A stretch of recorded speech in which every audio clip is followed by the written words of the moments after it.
सदर आसिफ जरदारी की शख्सियत चीस्ता में लिपटी पहेली में छुपा एक ऐसा पुरस्रार मुअम्मा है जिसे हल करना नामुमकिन नहीं तो मुश्किल ज़रूर है। आसिफ जरदारी के ममदू उन्हें नेल्सन मंडेला, मर्द हुर, मफाहिमत का बादशाह और ना जाने क्या कुछ कहते हैं, मगर उनके मुखालफीन उन पर मिस्टर 10% की फब्ती कसते हैं। इन मुख्तलिफ परसेप्शंस की हकीकत क्या है? साबिक सेनेटर सदर आसिफ जरदारी के तर्जुमान और पीपल्स पार्टी के रहनुमा फरहतुल्लाह बाबर की हालिया तसनीफ जरदारी प्रेसिडेंसी में न सिर्फ ये पहेली सुलझाने की कोशिश की गई है, बल्कि ये भी बताया गया है कि आसिफ जरदारी सदर बनने में कैसे कामयाब हुए। सदर आसिफ जरदारी किसी कीमत पर चीफ जस्टिस इफ्तिखार चौधरी को बहाल करने पर तैयार न थे। ऐवान सदर में 111 ब्रिगेड के दस्ते आ गए। फौज के टेक ओवर करने की धमकी पर भी सदर आसिफ जरदारी पीछे हटने पर तैयार न हुए। तो फिर आखिरकार अदलिया की बहाली का फैसला कैसे हुआ? तराजू के सिलसिले किताब कहानी के इस शो में आज हम यही जानने की कोशिश करेंगे। इस किताब से मुतल्लिक पहली किस्त के साथ मैं हूं बिलाल गौरी और आप देख रहे हैं तराजू।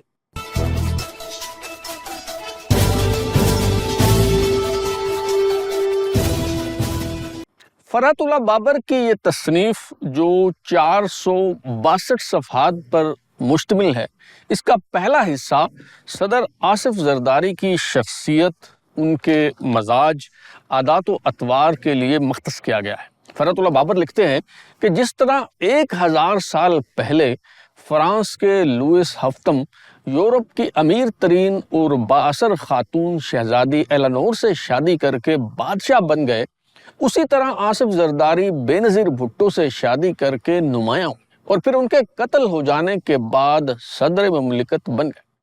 सदर आसिफ जरदारी की तबे लाउबाली की निशानदही करते हुए फरहतुल्लाह बाबर लिखते हैं कि एक बार chief justice supreme court justice Sajjad Ali Shah prime minister house में आसिफ जरदारी से मिलने आए तो उन्हें बहुत देर इंतज़ार करवाने के बाद आसिफ जरदारी यूं नमूदार हुए कि उन्होंने निक्कर पहन रखी थी और हाथ में टेनिस खेलने वाला रैकेट था।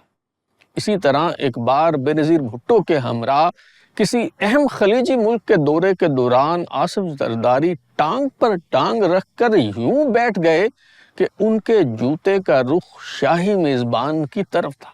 एक ऐसी बात थी जिसे मशरिक़ वुस्ता में अच्छा नहीं समझा जाता। फरहतुल्लाह बाबर ने सफ़ा नंबर 37 पर बेनज़ीर भुट्टो के एक मजमून का जिक्र किया है। आसिफ जरदारी की सालगिरह के मौके पर लिखे गए मजमून में बेनज़ीर भुट्टो साहिबा ने लिखा कि आसिफ जरदारी की जिंदगी दिलचस्प वाक़यात से भरपूर है। 1989 में एक कोर कमांडर ने आसिफ जरदारी से मुलाकात की और फौज की तरफ से एक पैगाम दिया। आसिफ जरदारी को कहा गया कि बेनज़ीर के बजाय आप पाकिस्तान के वज़ीर-ए-आज़म बन जाए, क्योंकि फौजी जर्नल एक खातून को सल्यूट नहीं कर सकते। 1993 में एक अरब शहजादे ने भी आसिफ जरदारी को इसी तरह की पेशकश की। फरहतुल्लाह बाबर ने आसिफ जरदारी पर लगी मिस्टर 10% की छाप उतारने के लिए वो कर्ज भी उतारने की कोशिश की है जो वाजिब भी नहीं थे। मिसाल के तौर पर आसिफ जरदारी के फार्म हाउस पर घोड़ों को सेबों का मुरब्बा खिलाने का इल्ज़ाम हो या फिर एक कारोबारी शख्सियत की टांग से बम बांध कर तावान तलब करने का मामला, फरहतुल्लाह बाबर ने इन इल्ज़ामात को गलत तो करार दिया है, मगर कोई तसल्ली बख्श वजाहत इस किताब में पेश नहीं की। एक जगह फरहतुल्लाह बाबर ने यह कहने पर इक्तफा किया है कि आसिफ जरदारी पर बदउनवानी के इल्ज़ामात तो गैर मुसद्दका हैं, अलबत्ता ये बात दुरुस्त है कि वो अपने दोस्तों और पार्टी रहनुमाओं की करप्शन को टॉलरेट करते हैं, क्योंकि वो दोस्तों के दोस्त हैं। आसिफ जरदारी की रवादारी और मुफाहिमाना सियासत से मुतल्लिक फरहतुल्लाह बाबर का ख्याल है कि वो अपने दुश्मनों का पीछा नहीं करते बल्कि उन्हें नज़रअंदाज करते हैं। डेसमंड टूटू ने कहा था, अपने दुश्मनों को माफ कर दो मगर याद रखो। ये तो नहीं मालूम कि आसिफ जरदारी अपने मुखालफिन को भूल जाते हैं या नहीं, अलबत्ता वो मुखालफत और दुश्मनी को तूल नहीं देते। بلکہ مصالحت اور معافی کی طرف بہت جلد قدم بڑھاتے ہیں۔ ابتلاء و آزمائش کے دور کا ذکر کرتے ہوئے فرحت اللہ بابر لکھتے ہیں کہ آصف زرداری 11 سال قید رہے۔ اس دوران ان کی والدہ وفات پا گئی۔ بینظیر بھٹو کہا کرتی تھی کہ جب آصف زرداری رہا ہوئے تو بچے لڑکپن کی دہلیز پر قدم رکھ چکے تھے، باپ کی گود میں بیٹھنے کی عمر نکل چکی تھی۔ یہ ماہ و سال کوئی واپس نہیں دلا سکتا۔ طویل اسیری پر آصف زرداری کو کئی عالمی شخصیات سے تشبیہ دی گئی۔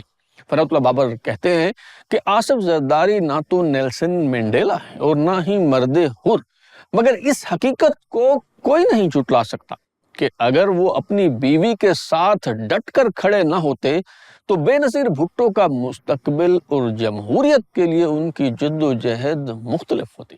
بے نظیر بھٹو کی شہادت کے بعد یہ افواہیں زیر گردش رہیں کہ آصف زرداری نے نیو یارک میں مقیم ایک پاکستانی نژاد امریکی خاتون ڈاکٹر تنویر زمانی سے خفیہ شادی کر لی ہے۔ اس بات کی تردید کرتے ہوئے فرحت اللہ بابر نے یہ انکشاف کیا ہے کہ بے نظیر بھٹو کی زندگی میں بھی اس طرح کی باتیں ہوئیں۔ نجم سیٹھی کے اخبار فرائیڈے ٹائمز نے آصف زرداری کی دوسری شادی سے متعلق خبر چھاپ دی۔ بے نظیر بھٹو کا خیال تھا کہ ممکن ہے دوسری شادی کی بات درست ہو۔ وہ آصف زرداری پر غصہ ہوئی اور اس خبر کو لے کر کئی دن جھگڑا ہوتا رہا۔ بعد ازاں یہ خبر جھوٹی ثابت ہوئی تو بے نظیر بھٹو نے اپنی ایک دوست وکیل سے رابطہ کیا تاکہ متعلقہ اخبار کے خلاف ہتک عزت کا دعویٰ دائر کیا جا سکے۔ اس خاتون وکیل نے قانونی چارہ جوئی سے گریز کا مشورہ دیتے ہوئے کہا کہ اگر ایسا کیا گیا تو میڈیا مزید گند اچھالے گا۔ فرحت اللہ بابر آصف زرداری کو حادثاتی صدر قرار دیتے ہیں اور لکھتے ہیں کہ جب 2008 میں آصف زرداری نے بطور صدر مملکت حلف لیا تو مجھے مخاطب کر کے کہنے لگے تمہارا خیال تھا کہ میں کوئی لیڈر نہیں ہوں۔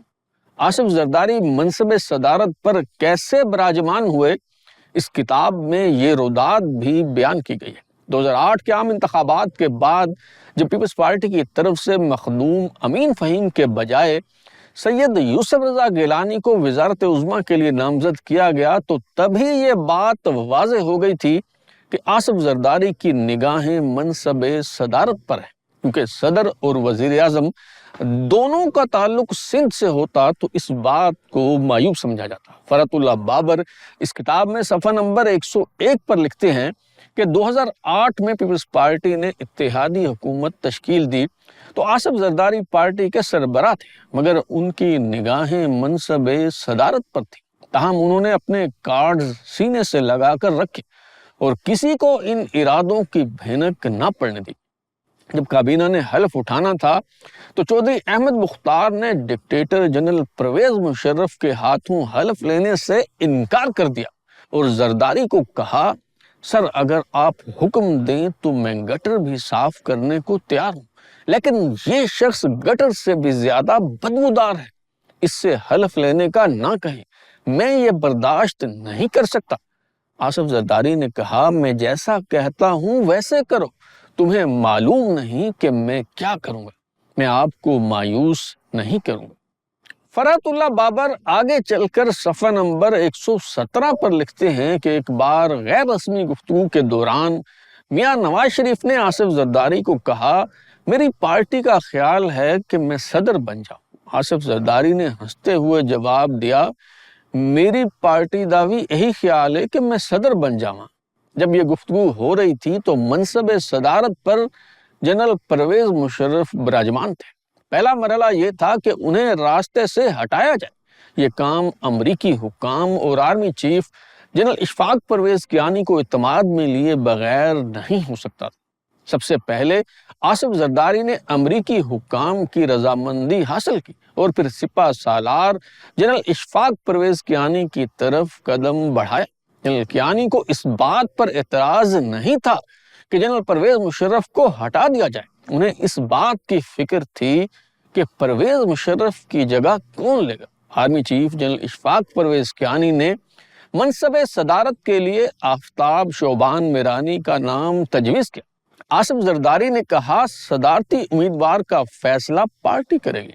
Retired major general Mahmood Ali Durrani, जो तब वजीर आजम के नेशनल सिक्योरिटी एडवाइजर थे, उनके जरिए जनरल परवेज मुशर्रफ को पैगाम भेजा गया कि इस्तीफा देकर घर चले जाएं या फिर मवाख़ज़े का सामना करने के लिए तैयार हो जाएं। ये एहसाब की जंग थी।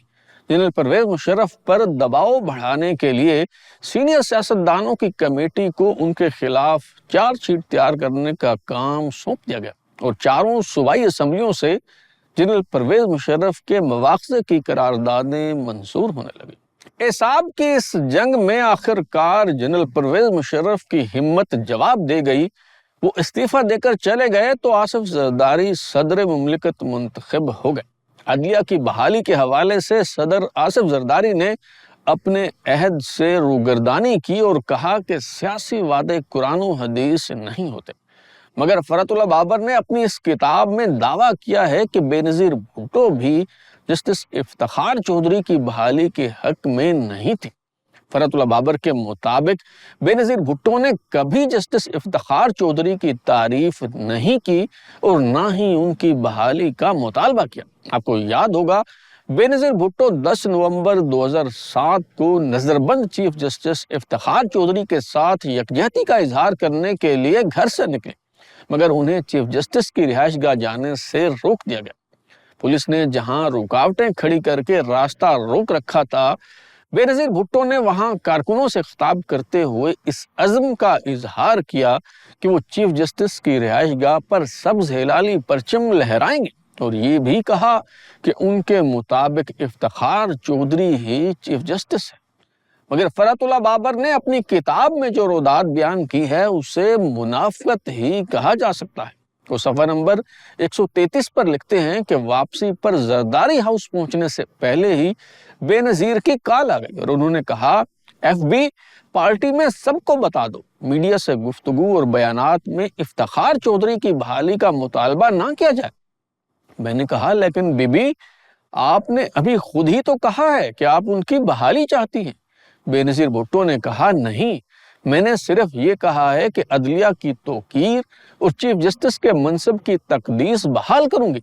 मैंने कहा कि हम चीफ जस्टिस की रिहाइशगाह पर पाकिस्तान का परचम दोबारा लहराएंगे। मैंने इफ्तिखार चौधरी का नाम बतौर चीफ जस्टिस नहीं लिया।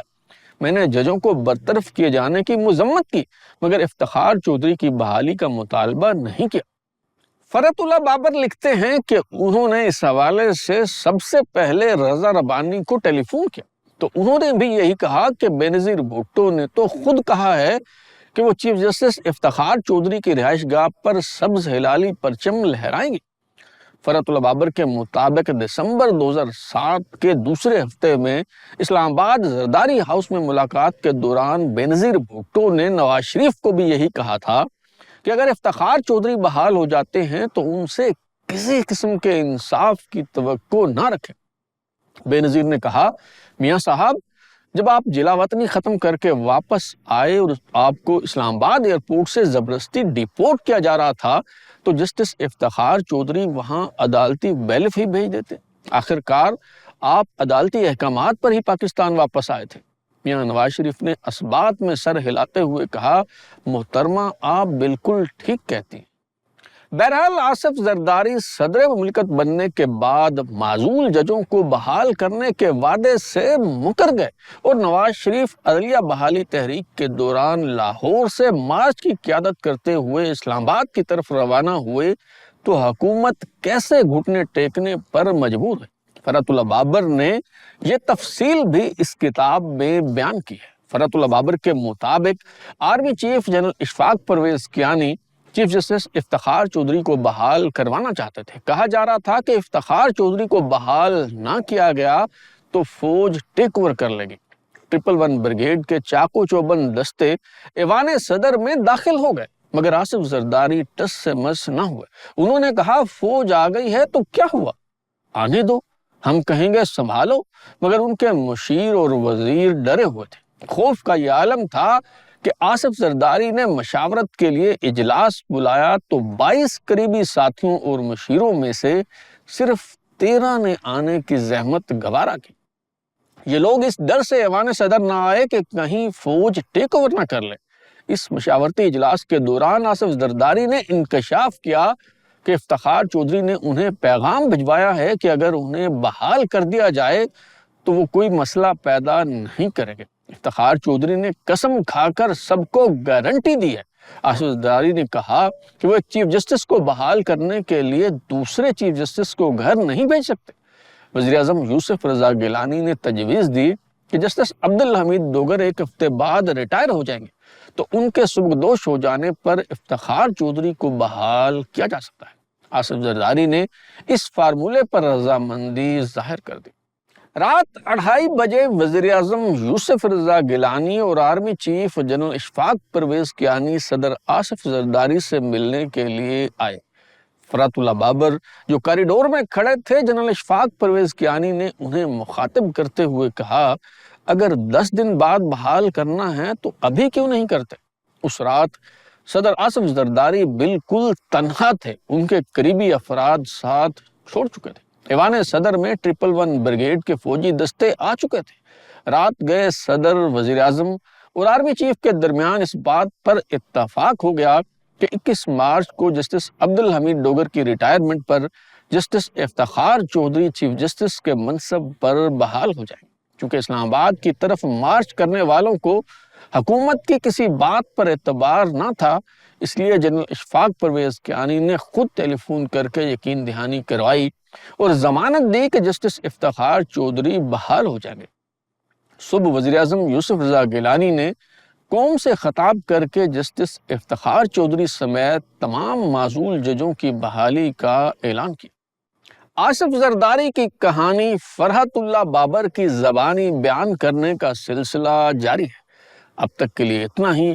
اگر آپ اپنی رائے دینا چاہتے ہیں یا پھر کوئی تجویز تو ہمارا واٹس ایپ نمبر 033284105337 دستیاب ہے۔ اپنا فیڈ بیک دیں، لائک کریں، سبسکرائب کرنے کے بعد بیل آئکن یعنی گھنٹی دبائیں اور دیکھتے رہیں ہمارا چینل ترازو۔